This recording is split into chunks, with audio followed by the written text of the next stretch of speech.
Students, I'm Dr. Anita Kothari, Associate Professor in Chemistry, SPC Government College, Ajmer. बच्चों, अपन लोगों ने electronic spectra वाला chapter शुरू किया था। उसमें हमने देखा था सिलेक्शन रूल के बारे में, स्पिन सिलेक्शन रूल और लेपर्टी सिलेक्शन रूल, और उसका ब्रेकडाउन कैसे होता है वो भी डिस्कस किया था। आज हमने यहाँ आपका जो सिलेबस में पॉइंट मेंशन है वो है स्पेक्ट्रोस्कोपिक ग्राउंड स्टेट, यानी स्पेक्ट्रम में निम्नतम अवस्था। तो इसको किस तरह से कैलकुलेट करते हैं ये तो हम नेक्स्ट वीडियो में अच्छे से डिस्कस करेंगे, लेकिन इसके पीछे जो बेसिक है कपलिंग पैटर्न वो हम आज इस वाली वीडियो में डिस्कस करेंगे। ओके, आप मेरी बात को ध्यान से सुनिएगा कि अगर किसी सिस्टम में अगर एक इलेक्ट्रॉन होता है तब तो कोई हमें इतनी दिक्कत नहीं होती, क्योंकि वो एक इलेक्ट्रॉन ही प्रेजेंट है। लेकिन जब किसी सिस्टम में एक से ज़्यादा इलेक्ट्रॉन है, यानी कि वो मल्टी इलेक्ट्रॉन सिस्टम है, तो उस केस में आप देखोगे कि तरह तरह की कपलिंग होती है। आप इस बात को थोड़ा सा समझने की कोशिश करो, ध्यान से सुनना कि अगर कोई इलेक्ट्रॉन अनपेयर्ड होता है ना, तो उसका क्या होता है, स्पिन क्वांटम नंबर s होता है प्लस वो क्योंकि ऑर्बिटल मोशन भी करता है, वो ऑर्बिट के अंदर घूमता भी है, इसलिए उसका होता है एजिमुथल क्वांटम नंबर l होता है ना। यानी कुल मिलाकर जो उसका मैग्नेटिक मोमेंट होता है वो उसके स्पिन क्वांटम नंबर के कारण होता है, क्योंकि वो स्पिन कर रहा है, प्लस उसके चारों तरफ ऑर्बिट में मूव करने के कारण होता है। यानी कि जो टोटल मैग्नेटिक मोमेंट है वो s यानी स्पिन क्वांटम नंबर और स्मॉल l यानी एजिमुथल क्वांटम नंबर के कारण होता है। ओके, लेकिन अगर एक से ज़्यादा इलेक्ट्रॉन होंगे तो आपको पता है कि हर इलेक्ट्रॉन का स्पिन एंगुलर मोमेंटम होगा और हर इलेक्ट्रॉन का ऑर्बिटल एंगुलर मोमेंटम भी होगा, और ये सब आपस में क्या होंगे, युग्मित हो जाएंगे। इनका आपस में एक दूसरे से इंटरेक्शन होगा, और इसीलिए जो चीज़ है वो इतनी सिंपल नहीं होगी और हमें उसके स्पेक्ट्रा में बहुत सारी लाइंस मिलेगी, है ना। जैसे सपोज अगर मैंने आपको ये पढ़ाया था हेक्सा एक्वो टाइटेनियम +3 आयन होता है, तो इसके स्पेक्ट्रा में केवल हमें एक लाइन मिलती है। क्यों मिलती है एक लाइन? क्योंकि इलेक्ट्रॉन का संक्रमण T2G से EG में होता है। लेकिन अगर एक से ज़्यादा इलेक्ट्रॉन हैं तो उनकी आपस में कपलिंग होती है, और इसलिए हमें बहुत सारे ऊर्जा स्तर मिलते हैं, और इस बहुत सारे ऊर्जा स्तर के कारण स्पेक्ट्रा में भी हमें बहुत सारी पीक्स मिलती है। ओके बच्चों, तो अब हम धीरे धीरे डिस्कस करेंगे कि क्या चीज़ होती है ये। आप ये अभी मैंने आपको बताया था कि हमें जटिल स्पेक्ट्रा मिलता है। क्यों मिलता है? क्योंकि स्पिन एंगुलर मोमेंटम और ऑर्बिटल एंगुलर मोमेंटम आपस में कपल करते हैं, और इस तरह से जो हमें रिजल्टेंट एंगुलर मोमेंटम मिलता है वो हमें ज्ञात करना होता है ना। फिर से बता रही हूँ कि स्पिन एंगुलर मोमेंटम, चक्रण कोणीय संवेग, ऑर्बिटल एंगुलर मोमेंटम यानी कि कक्षकीय कोणीय संवेग, ये दोनों मिलकर हमें देते हैं परिणामी कोणीय संवेग यानी रिजल्टेंट एंगुलर मोमेंटम, है ना। तो देखो, अब आप देखो कि मल्टी इलेक्ट्रॉन जो सिस्टम होता है उसमें जो कपलिंग होती है वो दो तरह की हो सकती है। एक होती है जे कपलिंग और दूसरी होती है LS coupling.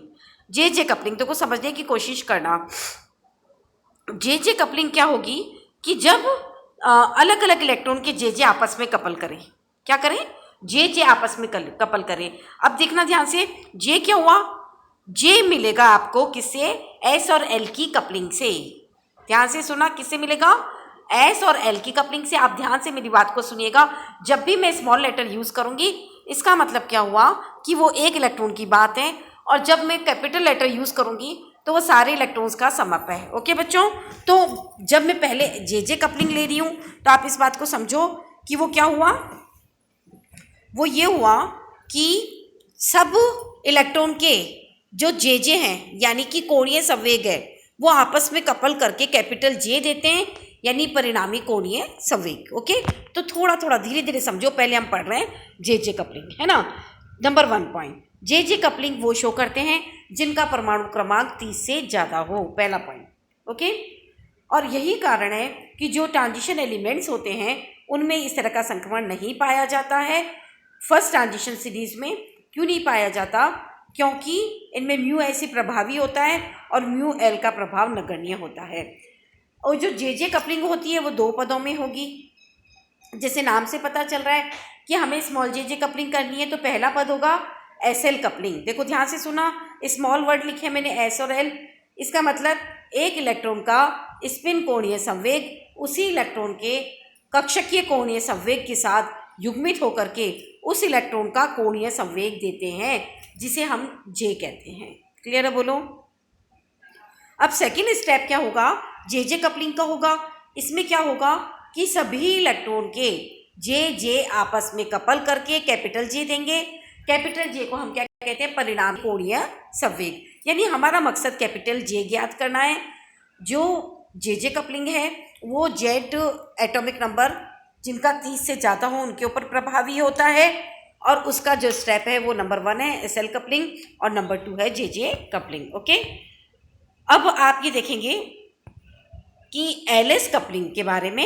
L S coupling is also known as R S coupling, that is the Russell Saunders coupling by the name of the scientist Russell and Saunders. Okay, अब L S coupling number 1 point वो show करते हैं जिनका परमाणु क्रमांक 30 से ज़्यादा हो, यानी जो हमारे संक्रमण तत्व हैं वो आप क्या शो करेंगे, एल एस कपलिंग शो करेंगे। ओके, और यहाँ पर प्रथम संक्रमण श्रेणी के लिए ज़्यादा प्रभावी है क्योंकि संक्रमण तत्वों में म्यू एस की तुलना में म्यू एल का प्रभाव नगण्य होता है। ओके, अब आप देखेंगे कि इसमें आपको वही हमारे स्टेप्स होंगे, क्या हमें एल एस कपलिंग करनी है। देखो ध्यान से सुना, कैपिटल एल कैपिटल एस का मतलब क्या हुआ, परिणामी यानी कि टोटल, है ना। तो कैपिटल एल किससे आएगा, जब स्मॉल एल एल आपस में मिलेंगे। कैपिटल एस किससे आएगा, जब स्मॉल एस एस मिलेंगे। ओके, और जब कैपिटल एल और कैपिटल एस मिलेंगे तो कैपिटल जे आएगा। ये बात आपको समझ में आई, ठीक है। तो आप देखो स्टेप सुना। नंबर 1 स्टेप होती है S S coupling. S S coupling मतलब जितने भी इलेक्ट्रॉन सिस्टम में अनपेयर्ड प्रेजेंट हैं उनके स्पिन आपस में कपल करते हैं और आपस में कपल करके कैपिटल एस देते हैं, यानी कि परिणामी चक्रण कोणीय संवेग पूरे सिस्टम का। ओके, जैसे सपोज 1 मिनट के लिए अगर हमारे पास में 2 इलेक्ट्रॉन है तो आपको पता है कि स्पिन प्लस हाफ हो सकता है, यानी 1 हो सकता है कैपिटल एस, और अगर स्पिन प्लस हाफ और माइनस हाफ है तो आप देखेंगे कि कैपिटल एस की वैल्यू 0 है। Got it. अगर हमारे पास में 3 इलेक्ट्रॉन है तो देख लो 2 पॉसिबिलिटी है, 3 अनपेयर्ड इलेक्ट्रॉन हो सकते हैं, तो 3/2 स्पिन हो गया कैपिटल एस, और दूसरी स्थिति में आप देखेंगे कि स्पिन क्या हुआ, हाफ हुआ। और अगर 4 इलेक्ट्रॉन अनपेयर्ड हैं तो there are these possibilities, either we are having 4 unpaired electron so the capital S is 2.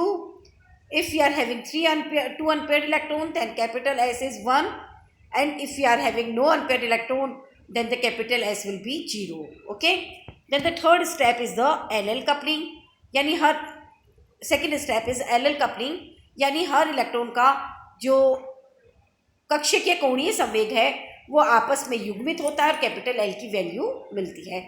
The value of capital L is maximum L1 plus L2 and minimum L1 minus L2, right. और इसके बीच की सारी value capital L की होगी। Suppose 1 minute के लिए मैं P2 के लिए एल की कैलकुलेशन कर रही हूँ, तो आप देखोगे कि जो P सिस्टम होता है उसके लिए एल का मान कितना होता है, 1 होता है ना। तो 2 इलेक्ट्रॉन है, एक के लिए L1 का मान 1 हुआ, L2 के लिए भी L का मान 1 हुआ, है ना। तो आप देखेंगे कैपिटल एल का मान अधिकतम क्या हुआ, 1 + 1, और न्यूनतम क्या हुआ, 1 - 1। तो एल की वैल्यू हो गई मैक्सिमम 2, न्यूनतम कितनी हो गई, 0, और इन बिटवीन क्या आएगा, 1। इसका मतलब कैपिटल एल का मान 2, 1 और 0 हो गया ना। तो अगर हमारे पास कैपिटल एल का मान 0, 1 और 2 है तो रेस्पेक्टिव ये कहलाएंगे पद। ये क्या कहलाएंगे बच्चों, पद। जैसे हम ऑर्बिटल को स्मॉल में लिखते हैं ना SPDF, वैसे हम कैपिटल एल के लिए लिखेंगे टर्म सिंबल। क्या कहलाएंगे ये, टर्म सिंबल यानी पद अक्षर। इसका मतलब हमारे पास कौन कौन से पद आए, देखो D, P और S आए ना भाई। SPD क्यों आया भाई, क्योंकि हमारे एल का मान क्या है, 0, 1 और 2। अब आप सपोज आपको बोलूँ मैं कैलकुलेशन करो कैपिटल एल की फॉर D2 सिस्टम, तो कैसे करेंगे। एक डी इलेक्ट्रॉन के लिए L1 का मान 2 हुआ, दूसरे के लिए भी L2 का मान 2 हुआ, तो अधिकतम मान आपका कितना हो गया, 4, और न्यूनतम मान 0। इन बिटवीन आ जाएगा 3, 2 और 1। ओके, तो जो पद प्रतीक हमारे वो क्या हो गए, SPD, F और G। ओके, अब अगर हमें कैलकुलेशन करनी हो किसकी, जे की, है ना। तो जे के लिए कैलकुलेशन के लिए हम क्या करेंगे, देखो जैसे 3F मैंने कोई पद लिखा है, क्या लिखा है, 3F पद लिखा है, तो जो मैंने 3 लिखा है वो उसकी मल्टीप्लिसिटी को शो करता है और F पद है ना। तो मल्टीप्लिसिटी का फॉर्मूला मैंने आपको पहले भी बताया था 2s+1 और 3 क्या हुई इसकी मल्टीप्लिसिटी। तो कैपिटल एस की वैल्यू हमारे पास में देखो कितनी आ गई, इसमें कैलकुलेट कर सकते हैं हम, इसमें कैपिटल एस की वैल्यू 1 आ गई है। समझ में आ रहा है आपको मेरी बात? देखो कैपिटल एस की वैल्यू हो गई इसमें 1। क्यों हो गई 1? क्योंकि हमें दिया हुआ है 3f पद, 3 बताती है मल्टीप्लिसिटी यानी बहुवक्ता। बहुवक्ता का फॉर्मूला होता है 2s+1। इसमें हमने लिख दिया दैट्स इक्वल्स टू बी 3। तो हमारे पास s का मान कितना आ गया बताओ भाई? s का मान 1 आ गया। और जो j का मान होता है वो अधिकतम होता है l+s और उसका न्यूनतम मान होता है l-s। ओके, तो हमें s की वैल्यू पता है कितनी है भाई? 1। l की वैल्यू आप देख लो, l की वैल्यू क्योंकि f पद है ना, तो f पद के लिए l का मान कितना होता है? अभी अभी बताया था ना, देखो 3 होता है ना। f पद के लिए l का मान 3 है। तो अब हमारे पास में j के मान क्या क्या हो गए भाई? अधिकतम मान 3+1 और न्यूनतम मान 3-1। तो इन बिटवीन कितनी वैल्यूज आ गई? 4, 3 एंड 2। ओके, तो इस तरह से आप यहाँ देखेंगे तो ये आपकी 3 वैल्यूज आ गई है, 4, 3 एंड 2। ओके, तो इस तरह से एलएस कपलिंग के कारण जो 3f पद है वो 3 ऊर्जा स्तरों में 3f2, 3f3 एंड 3f4 में विभाजित हो जाता है। और इसमें से 3f2 न्यूनतम ऊर्जा वाला स्थायी पद है और D2 विन्यास क्योंकि अर्धपूर्ण भरा हुआ है इसलिए हम 3f2 को सबसे नीचे लिखेंगे, है ना। तो इस तरह से लास्ट जो स्टेप होगी वो क्या होगा? एलएस कपलिंग होगी और एलएस कपलिंग की वजह से हमें क्या मिलेगा? कैपिटल J मिलेगा और जिसका मान मैंने अभी अभी बताया, अधिकतम मान होता है l+s और न्यूनतम मान होता है l-s। तो आपकी देखिएगा कि इस सिस्टम के लिए मैंने ये पूरा पैटर्न बनाया है D2 सिस्टम के लिए। आप देखो, this is the complete LS coupling pattern for the D2 system. Okay, आप ध्यान से देखिएगा क्या हुआ। D2 सिस्टम है तो 2 इलेक्ट्रॉन हुए, 2 इलेक्ट्रॉन आपस में कपल करते हैं, एसएस कपलिंग हो रही है। 2 संभावना होती है, या तो सिंगलेट या ट्रिपलेट। सिंगलेट का मतलब कि जिसमें एक भी अयुग्मित इलेक्ट्रॉन नहीं है तो उसकी बहुवक्ता कितनी होती है? 1 होती है और उसे हम सिंगलेट कहते हैं। और जिसमें 2 अनपेयर्ड इलेक्ट्रॉन हैं उसकी बहुलकता ट्रिपलेट होगी। और जो ट्रिपलेट स्थिति होती है जिसकी बहुलकता ज़्यादा होती है वो ज़्यादा स्थायी होगा, उसको हमने नीचे रखा है और सिंगलेट को हमने ऊपर रखा है। तो ये पैटर्न हमें किससे मिला? एसएस कपलिंग से मिला है। अब अगला पद देखें कि एलएल कपलिंग होगी। एलएल कपलिंग से क्या होगा कि इनके जो पद होते हैं वो आपस में कैपिटल एल की वैल्यू हमें मिलती है। हमने D2 सिस्टम के लिए कैपिटल एल की वैल्यू निकाली थी तो आपने देखा था पद कौन से आए थे? S, P, D, F and G. तो देखो आप S, P, D, F and G लिखा है मैंने। जो पद ट्रिपलेट से आए उसके आगे हमने 3 लगाया है, जो सिंगलेट से आए उसके आगे हमने 1 लगाया है। क्लियर है? बोलो। अब आखिरी जो पैटर्न होता है वो होता है एलएस कपलिंग का। और एलएस कपलिंग में आपको पता है कि जब ये आपस में कपल होते हैं तो हमें जे की वैल्यू मिलती है।